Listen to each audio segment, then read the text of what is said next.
Welcome back to Popes and Pylons. Let's have a quick look back at our old Kale campaign where we went for the Eat Greens achievement. If you've not watched the campaign and you want to, don't watch this video, it's gonna be a huge spoiler. Otherwise, go ahead. I mean, this is already a bit of a spoiler or the green, but hey, there you go. So go watch the Kale campaign and come back.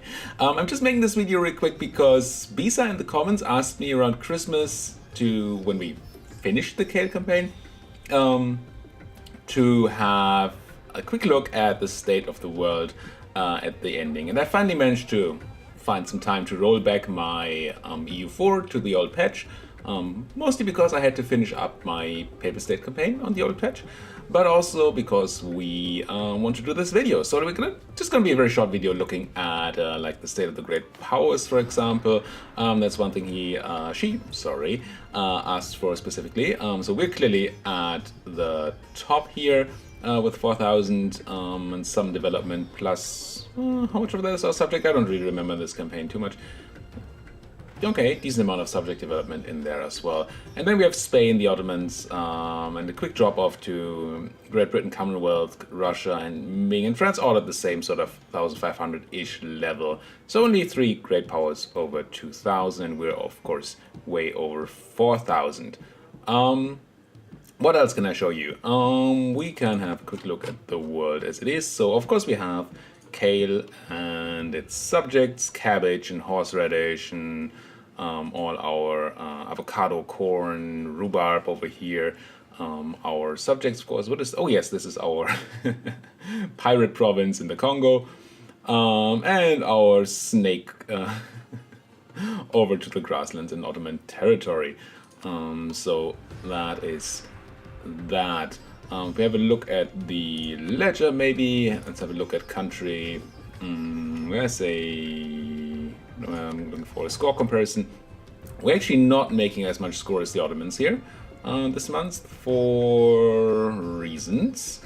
They're first in military and diplomatic rank. We're only second in there, so that's why they gain some more score. What are they doing better here? That is, well, we actually have more soldiers than they do. We pay similar amounts of fort maintenance. This is relatively hard to compare. Oh, they're at war, we are not. That's what's happening here. So that's why the mil rating is different, and the diplo rating, same difference. Also, bonuses from the war.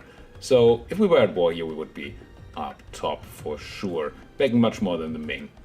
That's a fact. And I assume that in total... No, the Ottomans actually also had a total accumulated score.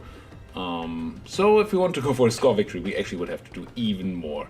We did start a bit smaller, so they had a tiny bit of a head start to accumulate some points. And I don't think we can do the score comparison by age. Oh, we can. We can. I didn't realize that was also in the base game. I thought it was only a thing they did for the Death Clash. So in Discovery, I assume we are very far behind. The Ottomans actually only second place, and we are nowhere. Let's not do it this way. Let's sort by placement, by player. There we go. That doesn't work. We have no score in the Age of Discovery. Okay, we have all our score in the Age of Reformation. Of course, because we prevented the Age of Absolutism from spawning. So score through the Age is actually not very helpful at all. If we sort by Reformation, we're still in the second place. Obviously, all our score comes from there. Yeah, so that's score. What else can I show you guys? Country, governments, score comparisons, score time. Technologies should be pretty much up top here. Admin tech. We're up top in admin tech. We're probably up top in diplo tech as well. Yep, full tech and full tech. Nobody went ahead. Innovativeness-wise, we're doing okay. But Bohemia is super ahead innovativeness-wise, and there are some other people collecting a bunch of that as well. Government score steady, revolutionary thing going on. I don't remember this run at all. Well, I remember some things, but not that. It doesn't look like there's a... Although I don't know if it would show up in here, so who knows. What else do we have? Technologies, religions... Can have a quick look at religions, with Catholic taking an absolute first, then followed by Sunni, Theravada, Orthodox, and Theravada mostly because of us, I assume. Now, Europe looks pretty normal, actually. We have Spain, France, more or less unchanged. Actually, even England, well, Great Britain now, kept some of the French holdings. Actually expanded a bit in France.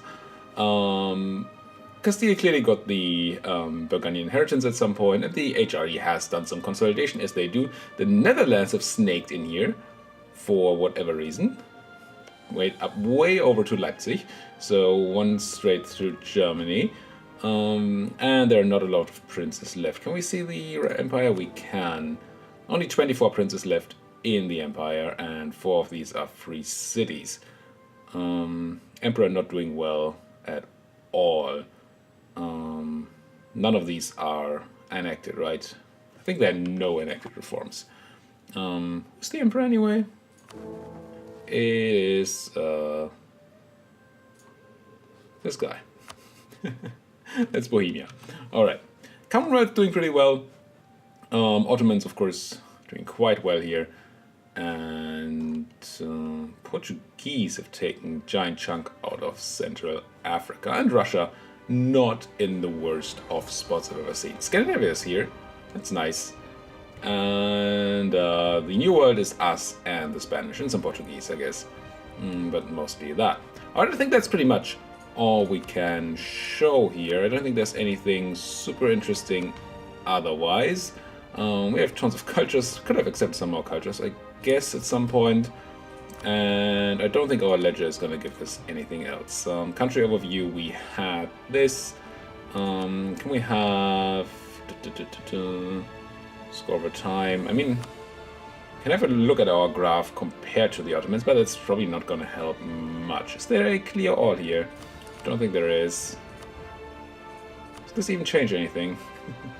Neighbors, enemies, clear. There's the clear button. So that's me. And then I want Mr. Ottoman, I suppose. Oh, this is not the whole timeline. How useful is this? Not at all. Right? Why does this start 1700-ish? That's... bleh.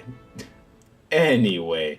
That could be a suggested change. I think that's all. Best leaders? Anybody have an insane overall leader? 556, not too bad. Eric the First Trerossor here in, what is this even? Scandinavia. Yeah. And then a pretty big drop off from there. And we are actually pretty far up top. A couple of 16 pip generals, not bad at all. Alright, that's gonna be it for this video. If I forgot anything, do let me know in the comments. I might roll back my game again. After this video, I'm gonna go back to the current patch so we can continue our Granada campaign. Hopefully finish that too. Saying that, if you have any suggestions for new campaigns, please do tell me about that in the comments, because we have probably 2 finishing campaigns coming up very, very soonish. And I don't know what to do for another run yet. I have some ideas, but I have not decided yet. So if you have ideas, put it down there in that comment section. Do hit the like button, hit the subscribe button. I know this is a pretty niche video for only those people who did watch our Kale campaign, but it has been requested, and so here you go. Thank you guys for watching, and see you guys next time.